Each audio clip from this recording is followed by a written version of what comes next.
Samsung is once again in the spotlight regarding rumors that they will actually revive a fan favorite model in their lineup. Per a Korean news outlet, we have reason to believe that Samsung is expected to bring the fan edition model back. Many Samsung loyalists, even Android users, general Android users, actually found the model quite appealing. And even though it only lasted 2 generations, it actually seems as though Samsung would like to initiate a comeback. Now, as most remember, part of the reason that the 22 FE didn't find its way to the launch event was due to the drop in the global mid-range market, and well, also the fact that COVID presented some much unfortunate decrease in chip production. So that's true. Yeah, the only caveat that we gather from this news is that Samsung is likely going to kill off the A7 series.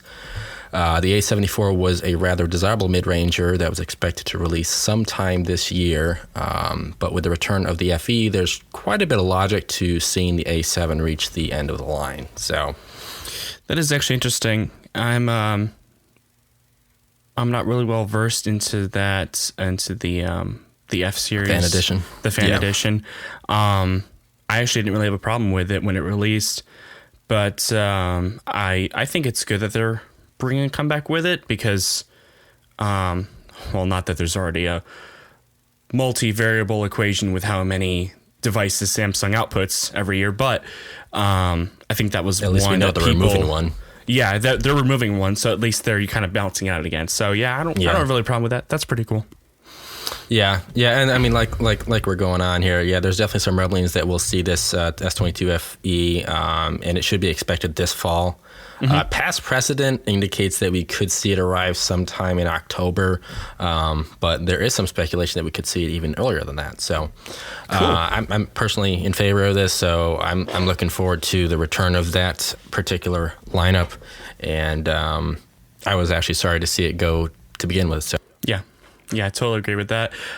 This next piece of news is not just from Android Authority, but also from essentially every single media outlet. Susan Wojcicki announces she is stepping down as YouTube's CEO. Her main reason, as Authority points out, is that she wants to be able to focus on her family, health, and personal projects.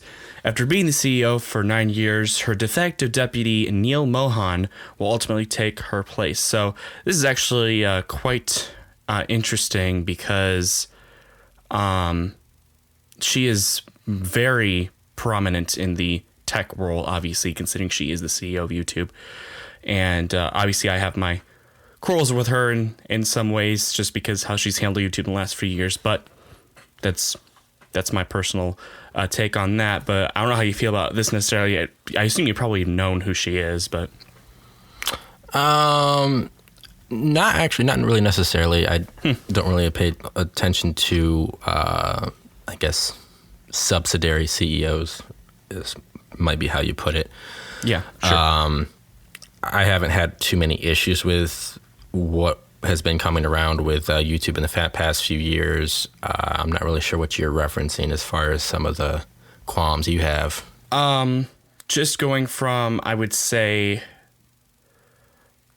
the way that each YouTuber has had to dive into the core of how YouTube had changed, if that makes sense. Like with all this algorithm. Talking about, algorithm, yeah, okay. Algorithm, there's even some more delicate subjects, which I won't go into, but it's... I didn't mean to put you on the spot there. I was just kind of curious what you kind of meant by that. It's totally fine. She, at least from what I'm aware, for the first several years, she had been doing very well, but the way that, since she's the CEO, she's obviously the head of it. So she leads all those projects within YouTube, which means she is the core reason why those things exist within there. So whether it be algorithms or the whole COPA thing, I don't know if you're aware of that, where you have to say, yes, it's for kids. No, it's not for kids. If you say it's yes for kids, you cannot comment on a video. I see there are certain good things about Copa being Yeah. a part of YouTube, but also like the way I think it was handled should have been done a little bit more better. But that's just my opinion. There's a lot of controversy regarding different things like that. It's also goes back with the CSAM with Apple. I think there's another topic we're coming up on this episode where we'll see some controversial issues. So it's kind of hard to see come at that position aggressively because there's two different sides to it, and being in the middle isn't always the easiest. So, nope, not at all. But yeah, I mean, maybe that'll elicit some good changes with YouTube.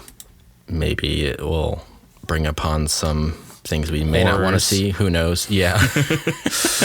We'll see. I actually don't know a whole lot about Neil Mohan, so we'll see how that works. Yeah, neither do I. So.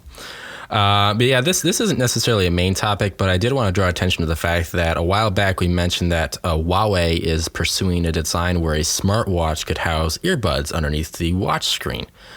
This is actually now available over in the EU and the UK.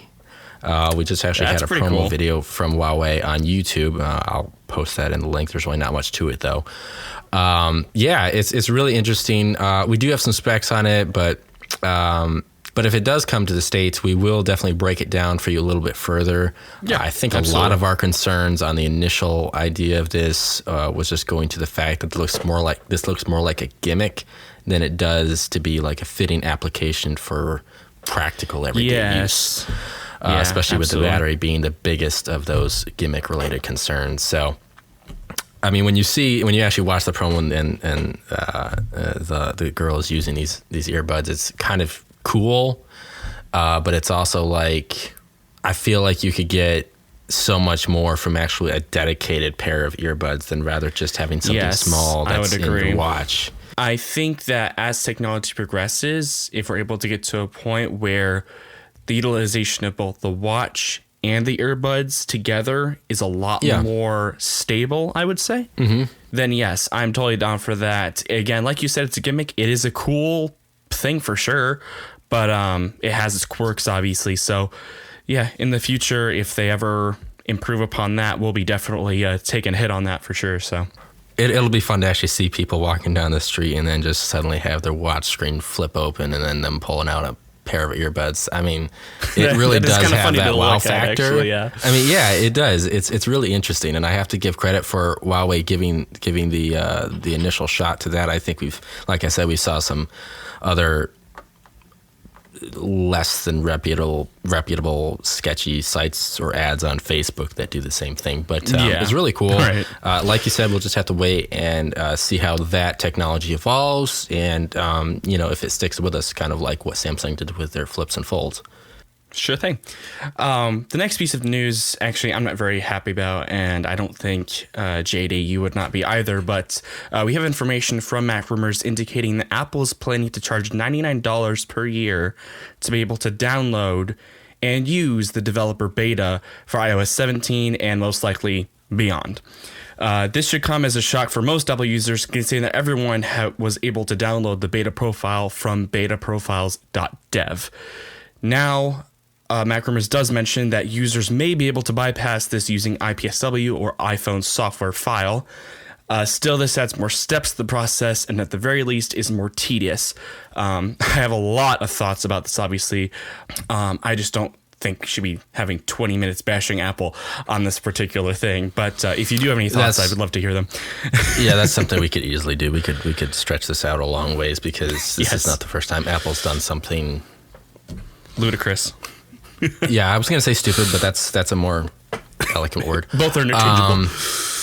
Yeah. No, it's just the annoyance that you have to, and I get that the developer betas are, well, they're for developers. They're pretty, yes. But it's just for those who know what they're getting into, they understand there's going to be bugs. They understand that there's going to be, battery drains, but we just want to test the features in the software. And you would think that with so many users out there allowing access to the feedback app, that would be a welcomed community. But it's just for the privileged who want to pay. And that's kind of goes contrary to what I would have believed to be a more productive beta community. So, yeah, that's pretty much all I have to say on that. Like we said, we could break that down really bad.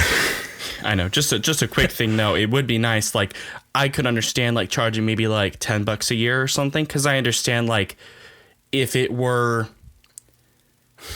it's almost like getting to see a Christmas present early or something like that. I can kind of understand where Apple's going with that. But I mean, let's be honest. They make quite a lot of sales each year. There's no, at least from a user standpoint, there's no real reason for them to be doing it. But at the very least, I could see them charging $5, maybe $10 a year or something like that. I say 100 is just why? I don't understand. But yeah, that's all I really have to say about it. I mean, I think from what I understand, they actually have to, when they purchase it, they the Apple ID that was used to purchase the beta or the beta access has to be signed into that device to actually see the update. Yeah. Yep. So that's kind of how that's going to look for the future in case some of you who aren't actually a full-on developer were curious. That's what you should expect to see if you do want to purchase that in the future. So next we have Facebook, and they are taking on Twitter, but not really in the way that makes them any more likable, I would say. Not that they were on your top 10 favorite list to begin with. But Facebook is now introducing a verification subscription, much like Twitter's implementation.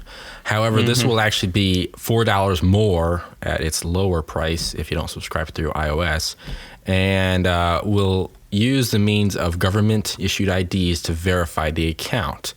It seems that even though Musk was the object of distaste, Zuckerberg isn't doing anything more to help that along aside from realigning the target to pretty much both major social media platforms. And I guess my stance on this really is the same as Marquez. His recent tweet was a statement that he's long since made prior to this action by Facebook, and it's just never charged for something that was previously free. That's true. I mean, I get the whole entire government issue ID. I think that helps, but how much does it really cost to verify an ID? It just doesn't make any sense to me. You really have to charge $12 for that, and yeah, they're going to throw in all these ad protections and stuff like that and make it more seem more worth $12. But it's just one of those things where I don't know.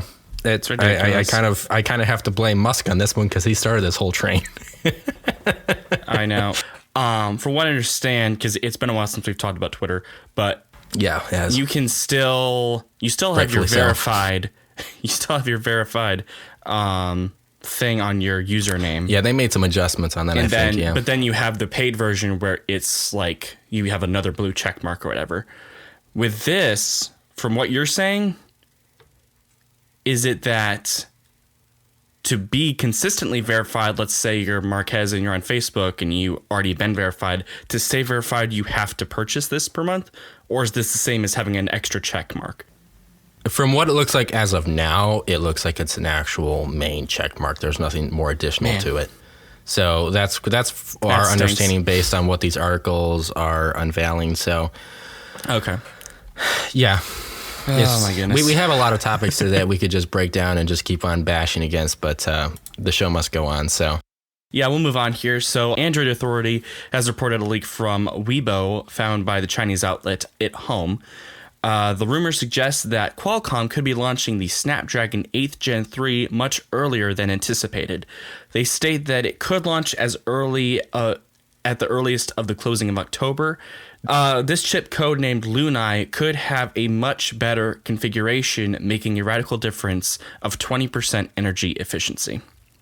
So, over the Gen 2? Over the Gen 2, yeah.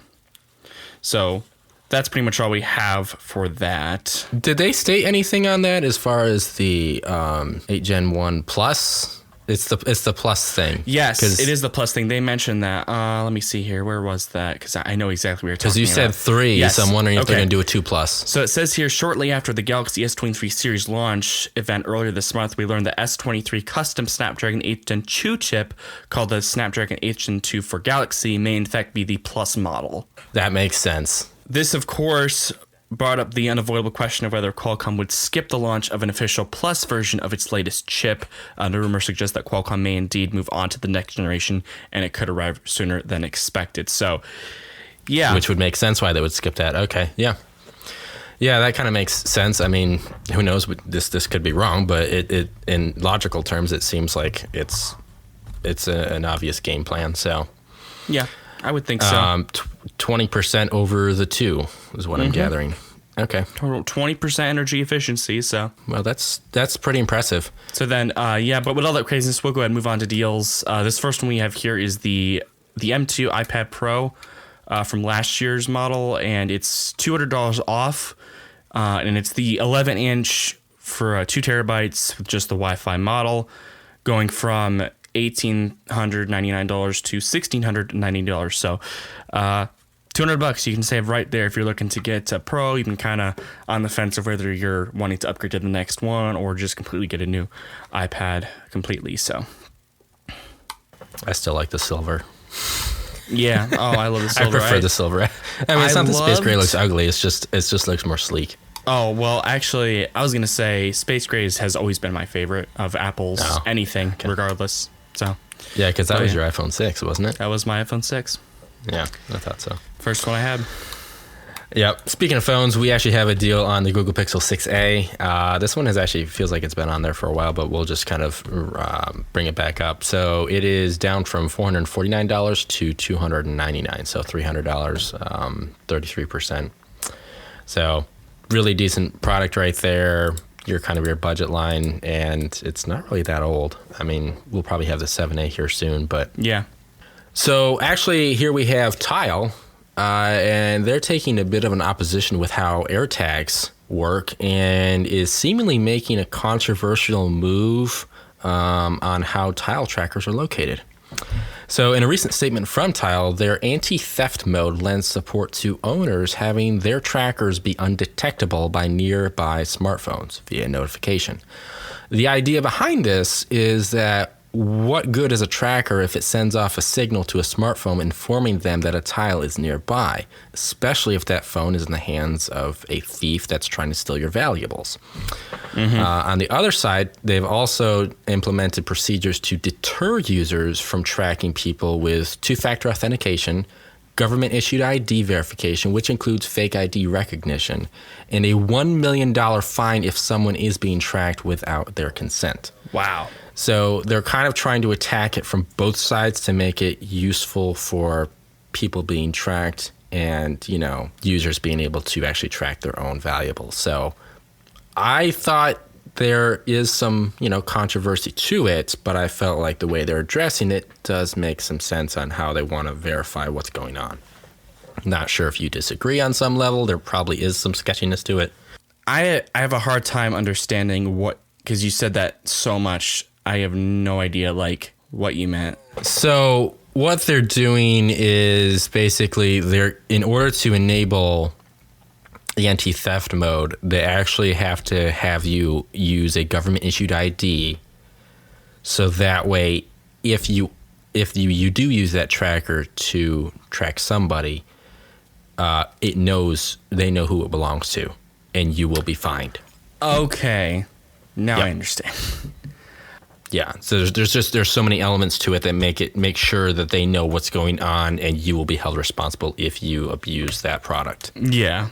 But with all that said, we hope you guys have enjoyed this. If you did, make sure to follow on whatever listening service you're on. We're pretty much on every single one that exists practically now. So, and if you're on YouTube, make sure you go ahead and leave a comment. We always love to hear your guys' opinions and thoughts on what we have to talk about. So this is JD and Riley signing off. Peace out.